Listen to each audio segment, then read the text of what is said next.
10 నిమిషాల్లో పిల్లలకి ఈజీగా చేసి పెట్టే స్నాక్ రెసిపీ ఈ రోజు నేను మీకు చూపిస్తున్నా. ఇది నేను ఫస్ట్ టైం చేయట్లేదు, పిల్లలకి రెగ్యులర్ గా చేసి పెడుతూనే ఉంటా. దీనికోసం స్టవ్ ఆన్ చేసి ఒక గిన్నెలో నీళ్లు పోసుకొని 1 కప్పు తురిమిన బెల్లాన్ని వేసుకోవాలి. మనకి పాకం ఏమీ అవసరం లేదు, బెల్లం కరిగితే సరిపోద్ది.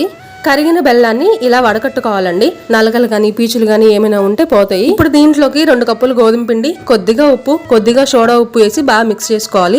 పిండి మరి గట్టిగా ఏం అవసరం లేదు, కొంచెం పలచగా ఉన్నా బాగుంటది. ఒక 5 నిమిషాలు మూత పెట్టి పక్కన పెట్టుకోవాలి. 5 నిమిషాల తర్వాత మూత తీసి పిండిని బాగా బీట్ చేస్తూ కలుపుకోవాలి. ఆ తర్వాత డీప్ ఫ్రై ఆయిల్ పెట్టేసి ఇలా బోండాల్లాగా వేసుకోవడమే. వేసిన వెంటనే కదిలించకూడదండి, విరిగిపోతాయి. కొంచెం కలర్ చేంజ్ అవుతున్నాయి అనుకున్నప్పుడు గంటెతో కదిలించుకోవాలి. ఇలా బ్రౌన్ కలర్ వచ్చిన తర్వాత తీసేసుకోవడమే అండి. ఈ బోండాలు ప్రిపేర్ చేసే టైంకి ఇంట్లో మా ఆయన లేడు, వర్క్ ఉందని బయటకు వెళ్ళాడు. వచ్చి రాగానే తీసుకెళ్లి ఇస్తుందన్నమాట. డాడీ ఇద్దో మమ్మీ చేసింది తిను అని. ఇంకో విషయం అండి, నా వీడియోస్ ఏ ఊరు వరకు వెళ్తున్నాయో నేను తెలుసుకోవాలి అనుకుంటున్నా.